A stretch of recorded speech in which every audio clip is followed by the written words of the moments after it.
विद्यार्थी मित्रांनो, आज आपण इयत्ता 6वी विषय गणित आणि नवीन अभ्यासक्रमातील गुणोत्तर व प्रमाण या प्रकरणामधील स्वाध्याय 7 आपण पाहूयात.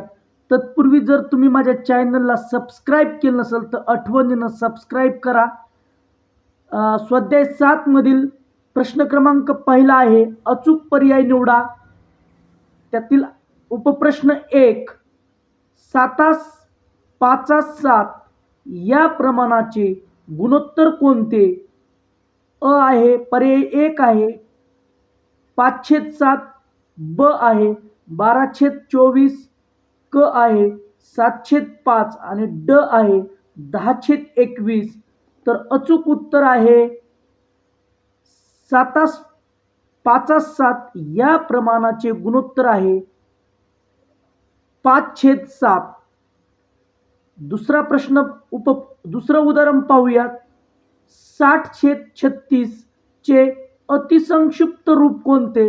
अतिसंक्षिप्त रूप लिहिणे म्हणजे दोन्ही संख्यांना जोपर्यंत भाग जातो तोपर्यंत भाग देत जाणे, याला अतिसंक्षिप्त रूप म्हणतात. तर आपण 60/36,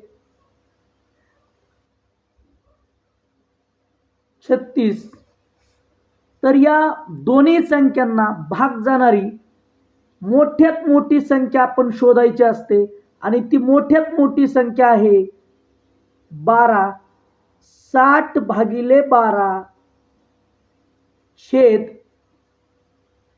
36/12. 12 जर 60 ला भागलं तर 12×5 60 छेद 36 ला जर 12 ने भागलं तर 12×3 36. तर याचं अतिसंक्षिप्त रूप आपल्याला मिळणार आहे 5/3 आणि याचं अचूक उत्तर आहे ड 5/3.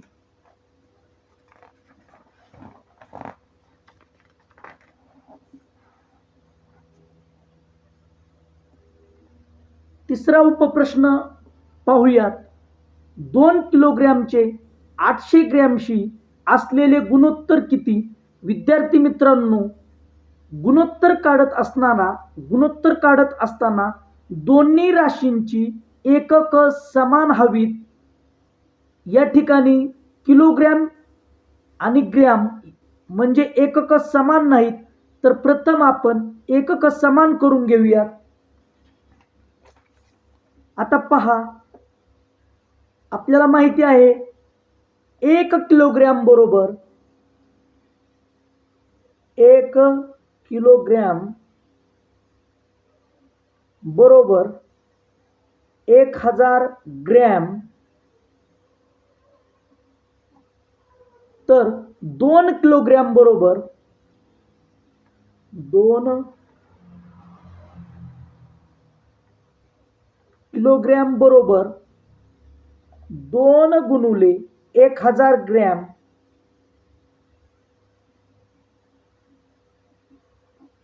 बरोबर 2 गुणुले 1000 2000 ग्रॅम. आता 2 किलोग्रॅमचे 800 ग्रॅमशी असलेले गुणोत्तर बरोबर पहा, 2 किलोग्रॅम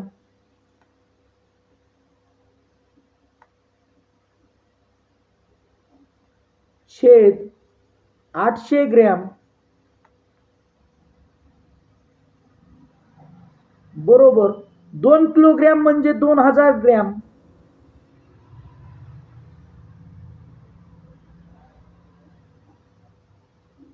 छेद 800 ग्रॅम. आता एकक समान झाली आणि गुणोत्तराला एकक नसते, हे खूप महत्वाचं आहे. म्हणजे आपल्याला लिहावं लागेल 2000 छेद 800. अंशस्थानचे 2 शून्य गेले, छेदस्थानचे 2 शून्य गेले, शिल्लक काय राहिलं 20/8. आता 20/8 ला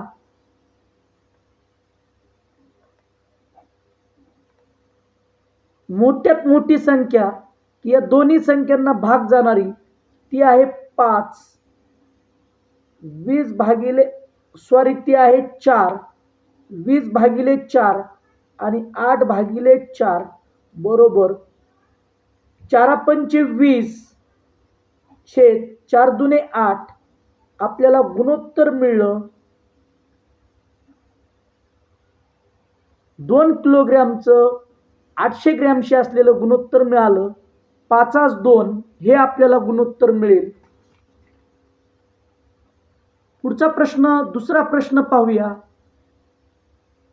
45 विद्यार्थी संख्या असलेल्या एका वर्गात 15 विद्यार्थी हॉकी, 20 विद्यार्थी कबड्डी आणि उर्वरित विद्यार्थी खो खो खेळतात. जर प्रत्येक विद्यार्थी एकच खेळ खेळत असेल तर खालील प्रश्न सोडवा. याच्यावरती दुसऱ्या प्रश्नावरती 3 उपप्रश्न दिलेले आहेत आणि ते आपल्याला सोडवायचे आहेत. तर त्या वर्गामध्ये एकूण विद्यार्थ्यांची संख्या आहे, एकूण विद्यार्थी संख्या आहे विद्यार्थी मित्रांनो 45. त्या वर्गामध्ये एकूण विद्यार्थी आहेत 45. 15 विद्यार्थी हॉकी खेळतात म्हणजे हॉकी खेळणारे विद्यार्थी 15. कबड्डी खेळणारे विद्यार्थी आहेत 20. आता उर्वरित विद्यार्थी खो खो खेळतात म्हणजे एकूण 45 मधून खो खो खेळणारे विद्यार्थी जर आपल्याला काढायचे असतील तर एकूण विद्यार्थी आहेत 45 वजा हॉकी खेळणारे विद्यार्थी आणि कबड्डी खेळणारे विद्यार्थी वजा करावे लागतील. 15 अधिक 20, 15 20 येईल 35. 45 मधून 35 गेले, उरले 10. खो खो खेळणारे विद्यार्थी मिळाले 10. आता प्रश्न पहिला काय विचारला आहे ते पाहूया. हॉकी खेळणाऱ्या विद्यार्थ्यांच्या संख्येचे खो खो खेळणाऱ्या विद्यार्थ्यांच्या संख्येशी असलेले गुणोत्तर काढा. तर हॉकी खेळणारे विद्यार्थी आहेत 15 छेद खो खो खेळणारे विद्यार्थी आहेत 10. दोन्ही संख्यांना 5 ने भाग जाईल. 15 भागिले 5 छेद 10 भागिले 5. 5 त्रिक 15 छेद 5 दुने 10. हे गुणोत्तर आपल्याला मिळेल. दुसरा प्रश्न आपण पाहूया. कबड्डी खेळणाऱ्या विद्यार्थ्यांच्या संख्येचे एकूण विद्यार्थ्यांच्या संख्येशी गुणोत्तर काढा. तर कबड्डी खेळणारे विद्यार्थी आहेत 20 आणि एकूण विद्यार्थी आहेत 45. मग कबड्डी खेळणारे विद्यार्थी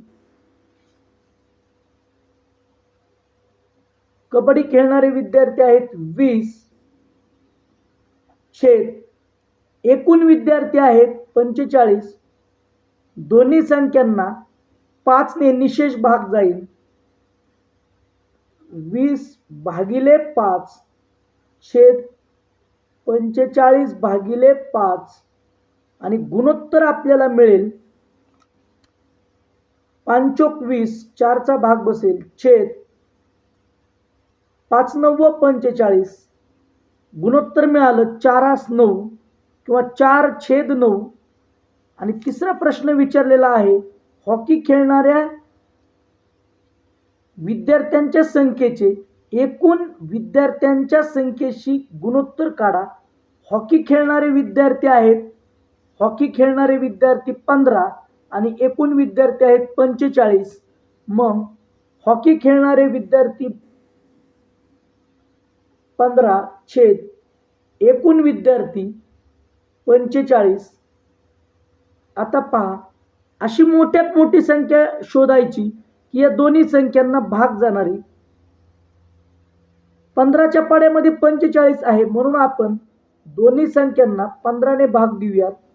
15 भागिले 15 छेद 45 भागिले 15 बरोबर 15 1 15 छेद 15 त्रिक 45, गुणोत्तर मिळालं 1:3. या पद्धतीने आपल्याला तिन्ही प्रश्न सोडवता येतील.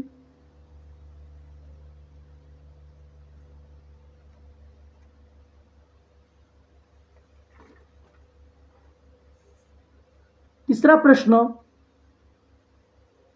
शेजारील आकृतीतील कोणत्याही 3 चौकटी तुमच्या आवडीच्या रंगाने रंगवा आणि खालील प्रश्नांची उत्तरे लिहा. तर प्रथम आपण 3 चौकटी रंगूयात. एकूण चौकटी दिल्यात 1 2 3 4 5 6 7 8 9 आणि 10. यापैकी आपण 3 चौकटी रंगूयात.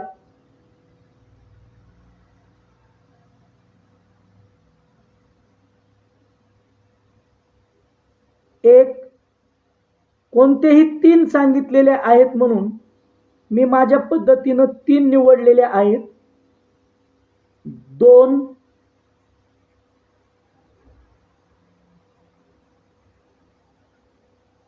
आणि 3. आता विचारलंय काय ते पहा. तुम्ही रंगवलेल्या चौकटींच्या संख्येचे एकूण चौकटींच्या संख्येशी गुणोत्तर. मी रंगवले आहेत 3. या ठिकाणी 3 येईल. 3 एकूण चौकटी आहेत 10. हे आपल्याला गुणोत्तर मिळेल. दुसरा प्रश्न आहे, न रंगवलेल्या चौकटींच्या संख्येचे एकूण चौकटींच्या संख्येशी गुणोत्तर. न रंगवलेल्या चौकटी 1 2 3 4 5 6 आणि 7 त्या आहेत 7 आणि एकूण चौकटी आहेत 10. 7 10 हे आपल्याला गुणोत्तर मिळेल. तिसरं उदाहरण आहे, रंगवलेल्या चौकटींच्या संख्येचे न रंगवलेल्या चौकटींच्या संख्येशी गुणोत्तर. रंगवलेल्या चौकटी आहेत 3 आणि न रंगवलेल्या चौकटी आहेत 7. या ठिकाणी आपल्याला 3 7 हे गुणोत्तर मिळणार आहे. प्रश्न क्रमांक 4 पाहूया.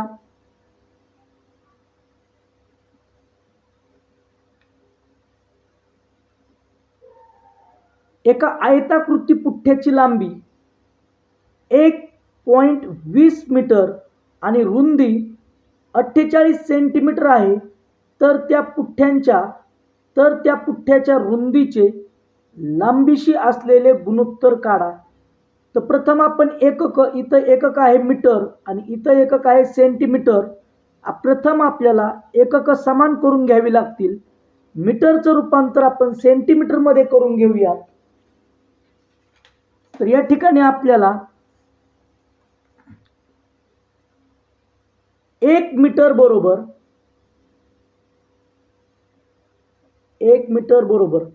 100 सेंटीमीटर असतं.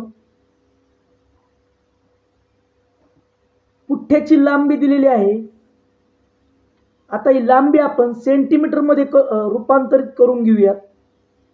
1.20 गुणुले 100 सेंटीमीटर बरोबर 1.20 गुणुले 100 हा गुणाकार येईल. जर हे एकावरचे हे 2 शून्य कट केले तर दशांश चिन्ह 2 घरं उजवीकडे येईल. म्हणजे आपल्याला गुणाकार मिळेल 120 सेंटीमीटर. पुठ्ठ्याची रुंदी दिलेली आहे 48 सेंटीमीटर.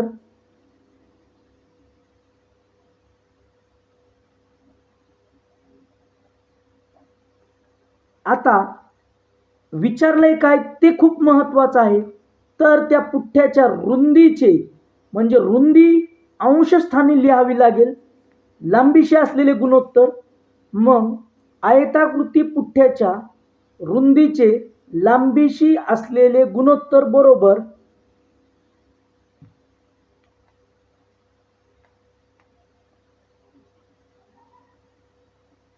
रुंदी छेद लांबी. रुंदी दिलेली आहे 48. आपण एकक समान केलेले आहेत आणि गुणोत्तराला एकक नसते. लांबी दिलेली आहे 120. दोन्ही संख्यांना भाग जाणारी मोठ्यात मोठी संख्या आहे 24. म्हणून 48 भागिले 24 छेद 120 भागिले 24 बरोबर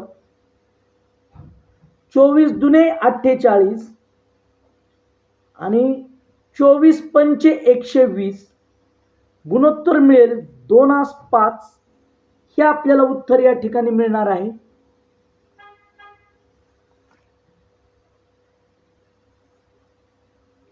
प्रश्न क्रमांक 5. मायकेलचे मासिक उत्पन्न ₹52,000 आहे. त्यापैकी तो मासिक ₹13,000 ची बचत करतो, तर त्याच्या मासिक उत्पन्नाचे खर्चाशी असलेले गुणोत्तर काढा. मासिक उत्पन्न म्हणजे महिन्याला मिळणारे उत्पन्न किंवा तो महिन्याला किती रुपये कमावतो. तो कमावतो आहे ₹52,000 आणि तो बचत किती करतो आहे तर ₹13,000 बचत करतो आहे. आणि विचारलंय काय, मासिक उत्पन्नाचे खर्चाशी असलेले गुणोत्तर म्हणजे आपल्याला खर्च काढावा लागेल. एकूण उत्पन्न वजा एकूण बचत केल्यास आपल्याला महिन्याचा खर्च मिळेल. तर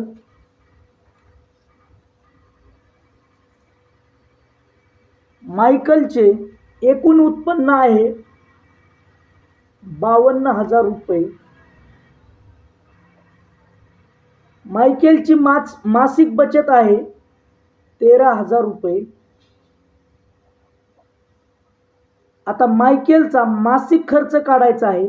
मासिक खर्च बरोबर मासिक उत्पन्न वजा मासिक बचत बरोबर मासिक उत्पन्न आहे 52,000 वजा मासिक बचत आहे 13,000 बरोबर 52,000 मधून 13,000 गेले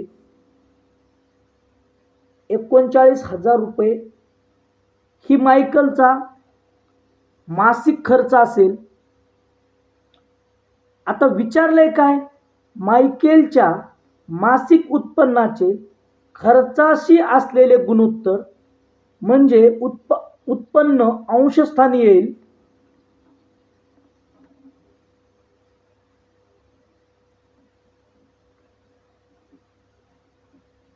उत्पन्न छेद खर्च बरोबर एकूण उत्पन्न आहे 52,000. खर्च आहे 39,000. 3 शून्यला 3 शून्य कट होतील. आता 52 आणि 39 यांना भाग जाणारी मोठ्यात मोठी संख्या आहे 13. म्हणून 52 भागिले 13 आणि 39 भागिले 13 बरोबर 13 चौक 52 छेद 13 39 हे गुणोत्तर आपल्याला मिळणार आहे. 4:3 उत्पन्नाचे मासिक खर्चाशी असलेले गुणोत्तर.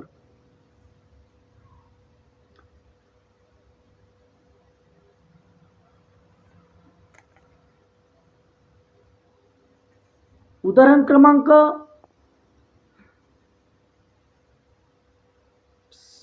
6. पर्यावरण दिनानिमित्त वृक्षारोपण करण्यासाठी एका शाळेला ₹50 खरेदी करायची होती. त्या शाळेने यशोदा रोपवाटिकेतून 35 रोपे ₹455 ला खरेदी केली आणि उर्वरित रोपे अमोल रोपवाटिकेतून ₹240 ला खरेदी केली. तर त्या शाळेला कोणत्या रोपवाटिकेतून खरेदी केलेली रोपे स्वस्त मिळतील. तर प्रथमतः आपण शाळेला एकूण किती रोपं खरेदी करायची आहेत तर ती खरेदी करायची आहेत 50. आणि त्या शाळेनं काय केलंय पहा, यशोदा रोपवाटिकेतून 35 रोपं खरेदी केलेले आहेत. त्या 35 रोपांची एकूण किंमत आहे 455 रुपये. अमोल रोपवाटिकेतून खरेदी केले असतील 50 वजा 35 म्हणजे 15 रोपे अमोल रोपवाटिकेतून खरेदी केलेले असतील आणि त्या 15 रोपांची किंमत आहे 240 रुपये. तर आता कोणत्या रोपवाटिकेतून खरेदी केलेली रोपं स्वस्त मिळाले आहेत ते आपण पाहूयात.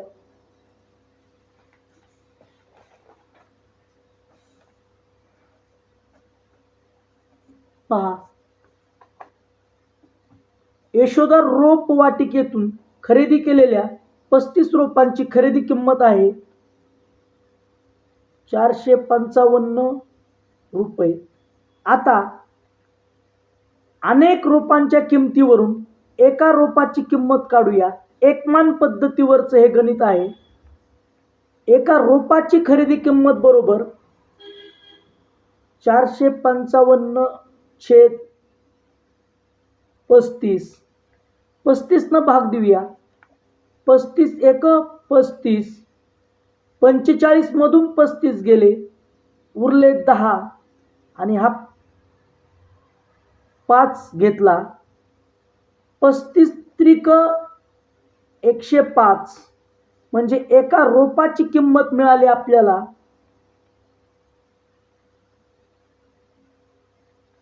13 रुपये. एका रोपाची किंमत मिळाली 13 रुपये. आता अमोल रोपवाटिकेतून खरेदी केलेली रोपं, एकूण रोपं खरेदी करायची आहेत 50 वजा यशोदा रोपवाटिकेतून खरेदी केलेली रोपं आहेत 35. 50 मधून 35 गेले, उरले 15 म्हणजे अमोल रोपवाटिकेतून एकूण 15 रोपं खरेदी केलेले आहेत. तर 15 रोपांची खरेदी किंमत आहे 15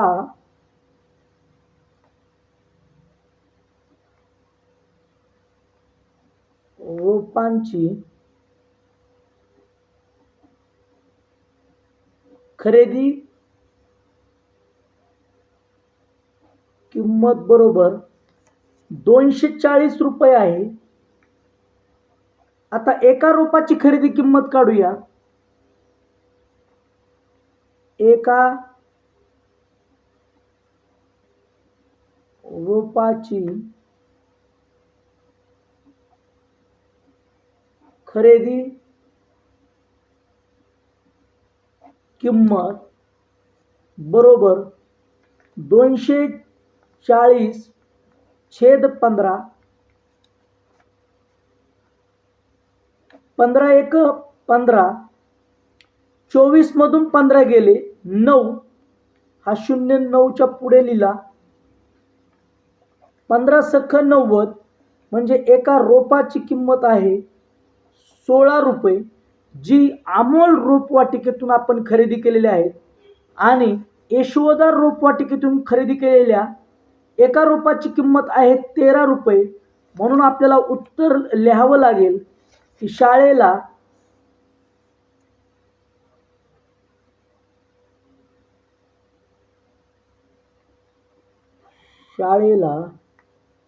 यशोदा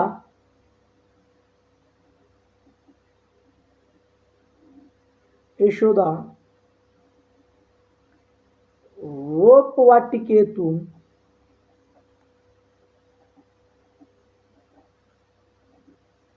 खरेदी केलेली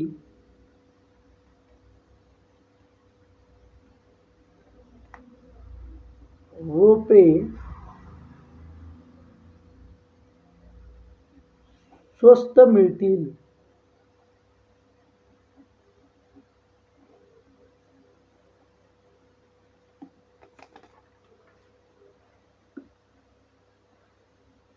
सातवं उदाहरण पाहूया. माध्यान्ह भोजन अंतर्गत शाळेतील 100 विद्यार्थ्यांसाठी स्वयंपाकी दररोज 10 किलोग्रॅम तांदूळ शिजवतो. परंतु एके दिवशी खूप पाऊस असल्यामुळे शाळेत 80 विद्यार्थीच उपस्थित होते. तर त्या दिवशी स्वयंपाकी किती किलोग्रॅम तांदूळ शिजवेल? तर हे उदाहरण जर आपल्याला सोडवायचं असेल तर किलोग्रॅमचं रूपांतर ग्रॅममध्ये करावं लागेल आणि त्यावेळेस आपल्याला हे उदाहरण सोडवणं सोपं जाणार आहे. तर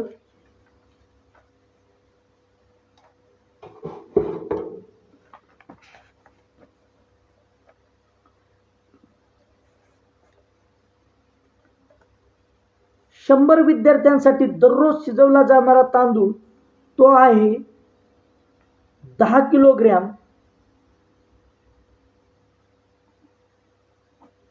आता एका विद्यार्थ्यासाठी दररोज शिजवला जाणारा तांदूळ 100 विद्यार्थ्याच्या तांदूळावरून एका विद्यार्थ्याचा तांदूळ काढायचा आहे, म्हणून 10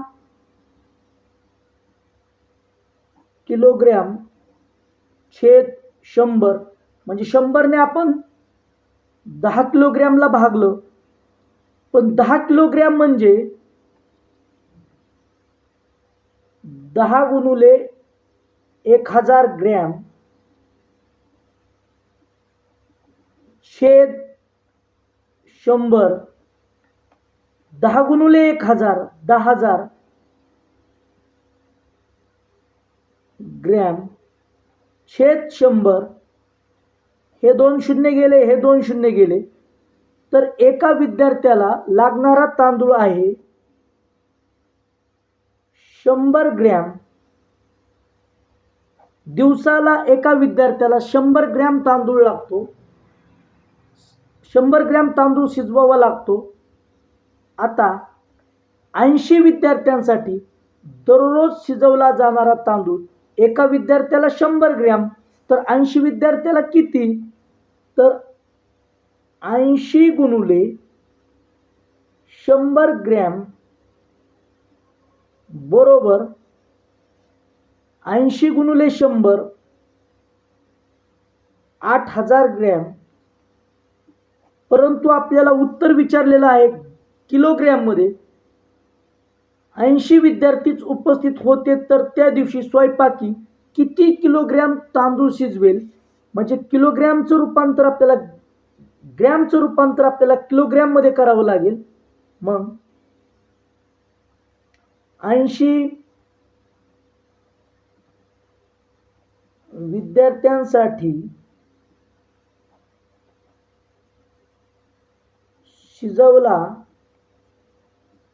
शिजवलेला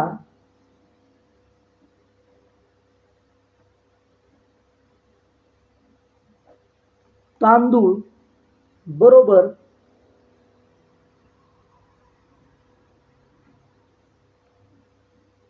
8000 ग्रॅम. आणि 8000 ग्रॅमचं रूपांतर आपल्याला किलोग्रॅममध्ये करायचं आहे, म्हणून 1000 न भागूया. मग इथलं 1000 ग्रॅम न भागल्यानंतर आपल्याला किलोग्रॅममध्ये रूपांतर होईल. इथं एकक येईल किलोग्रॅम. हे 3 शून्य गेले, हे 3 शून्य कट होतील आणि उत्तर मिळेल 8 किलोग्रॅम. हे उत्तर आपल्याला मिळणार आहे.